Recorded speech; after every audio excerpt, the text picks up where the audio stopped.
Hi everyone, today we're talking about ITB or iliotibial band friction syndrome, which is a common injury in runners and people who cycle a lot, particularly those who run long distances. Now the ITB originates from the glute muscles, from the glute maximus and medius and the tensor fasciae latae, and then it forms a big band that goes down the side of the leg and attaches close to your fibula but more towards your lateral tibia, just down there. So if you have pain on the outside of the knee, it's most likely your ITB, particularly if you're running and running downhill irritates it, or cycling. You might even get some clicking pain there, but a lot of people feel very tight there and they'll have some pain right on the outside of the knee. So there's not many other things that cause pain in the outside of the knee. There is a lateral collateral ligament which can be injured in a twisting mechanism, but if you have pain just on the outside of the knee, it most likely is iliotibial friction syndrome or ITB band pain. Now treating it is usually quite simple. We know that it starts from the hip and it goes to the knee, so we have to stretch the muscles of the hip and get them strong. Because it attaches and has some connections to your patella, it can shift your patella to the side, so in this case to the outside or to the left hand side. So a lot of people who have ITB tightness get lower back pain and hip pain, but also they may even be having some knee pain because that kneecap is tracking laterally or to the outside. So the solution is also to get the inside of the knee or the vastus medialis or the quad muscle in general a lot stronger. So in most cases it's an easy fix. The first step is often to reduce the amount of running or cycling that you're doing and begin stretching and strengthening those areas. Now you may be asking, why do you get clicking? And it's because that ITB band passes over the lateral condyle of the femur and it can actually slide over that bone and cause some clicking, and which can often be painful between 0 to 30 degrees of knee flexion. So let's start with the stretches you need to do. So the first exercise you want to do is a simple and easy but a great one. So you're going to put the leg that you want to stretch on the other knee and pull that knee to your opposite shoulder. So really pull that in. I can see if you're tight, if you can't get that knee close to your other chest. So you really want to ramp that up. You want it to be aggressive. I like to really reach my elbow around there and pull that knee across. So you feel a really big stretch in your bottom. The other leg must be pointing straight ahead or slightly out to get the best stretch you can. Now the glutes have fascial connections to the ITB, so if they're tight, if they're weak, you're going to put more tension on the ITB, which is then going to pull on your patella, pull the patella out to the side, or contribute to that clicking, painful sensation you get when you run. So getting really flexible in the glutes are really important. You also want to stretch your piriformis, and I like to do this in the pigeon pose stretch. Now for this, it's important that your knee and your ankle stay flat on the bed, your chest is upright, and you're pancaking or going flat down. Now, and not a lot of people can do this very well. If you find that you have to curl your back, that's okay, but you're not going to get such a great stretch. So I'd like you to be a bit more erect and chest leaning down. Again, we are aiming for big stretches to make a big change in your IT band pain. If you notice over time that the glute stretch is getting, that knee is getting closer to the other shoulder, and with the piriformis stretch you're able to lean down further, that is ideal. That's what we want to do. For everything physio related, you want to see significant changes in order to make a significant change in your symptoms and your problem.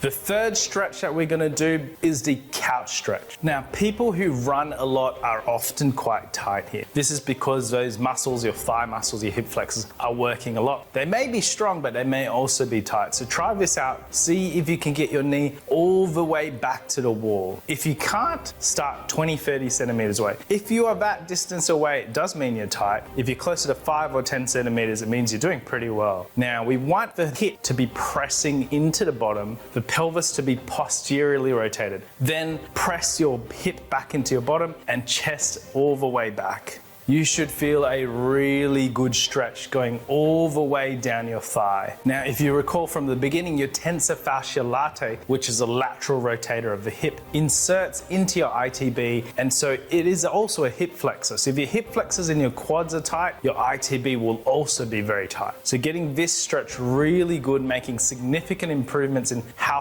close you are to the wall is going to make a massive difference for your ITB friction syndrome. In a similar way, getting your glutes a lot more flexible flexible because they attach to your ITB will also help your ITB not to be so tight, and also the structures underneath it, like your vastus lateralis, can affect your ITB tightness, in my opinion, too. Now, during this time, it may be wise to reduce your running or your cycling. I usually say 20-30% and see how you go. You probably will feel better just by reducing it, but you don't want to do it for too long because you want to get back to the things you used to. But during this period, it's time to start stretching. It's time to start strengthening so that you can go back to the same volume, but without the same symptoms. It may also be a good idea for right now not to have a very big stride. So increase your cadence, reduce your step length. That often is an issue for many knee or foot related problems during running. It is usually a great panacea or great advice across the board for anyone who's running with pain to reduce your stride length, increase your cadence. We find it reduces pain for most people. Now, going into strengthening. Now, we know we have to strengthen the glutes because the glute max and medius attach to your ITB. So if they're not strong, your ITB is going to probably be more tight. Your TFL is going to work even harder. That's going to increase your symptoms. So until you get much stronger in your glutes, you likely will still have your symptoms. Now, if you've been following me for a while now, you would have found out I like simple. Simple is often the best because people like to do simple exercise that they can set up easily and they can access easily. So we're going to do the single leg bridge, aiming to lift your hips just as high as you can do on 2 legs, but only with 1 leg. If you can't do the 1 leg, you have to do 1.5 legs. Aim for 20 reps before moving to the harder progression. So if you can do 20 with 2 legs, go to 1.5. If you can do 20 with 1.5, go to one-legged ones. And if you can do 20 one-legged ones, do it on an elevation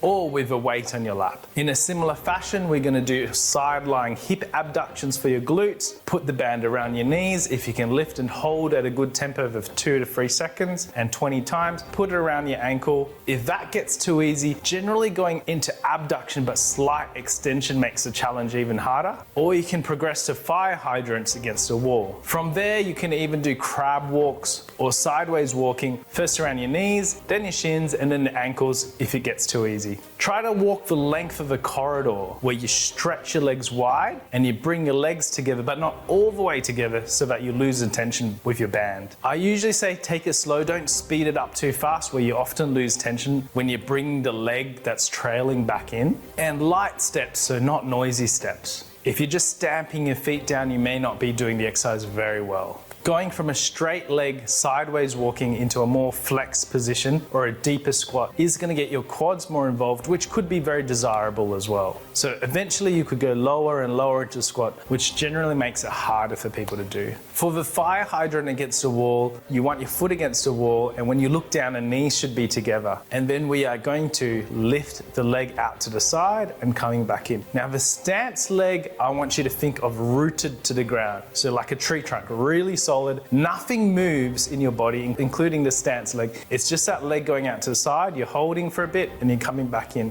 We want you to feel it more on the glutes of the stance leg because that one is holding your weight and preventing your whole body from shaking or moving.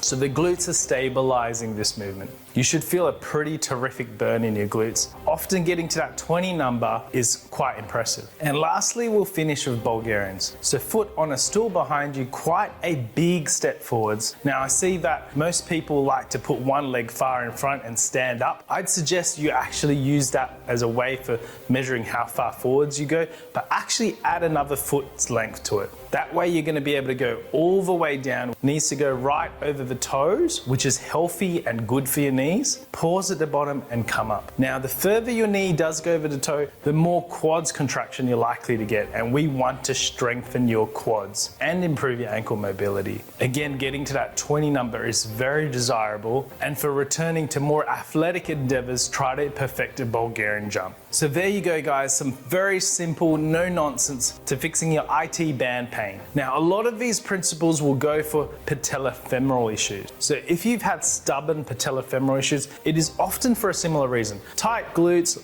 leading to a tight ITB, pulling your kneecap to the side, insufficient quad strength to help prevent that lateral movement of your patella. And then when you run or when you bend or when you squat, because the patella isn't sitting right in the groove, you'll get grating, you'll get pain, which can eventually lead to chondromalacia patellae and arthritis at the back of your kneecap. So if you do have that problem as well, a bit of patellofemoral pain, this likely will be a great solution for you too. In fact, for the majority of knee pains, these are good guides to help you get on track, getting strong in your hips and your thigh and getting more flexible in your hips as well. I hope you've enjoyed this video. Please like and subscribe. If you have any comments or questions, please do so below.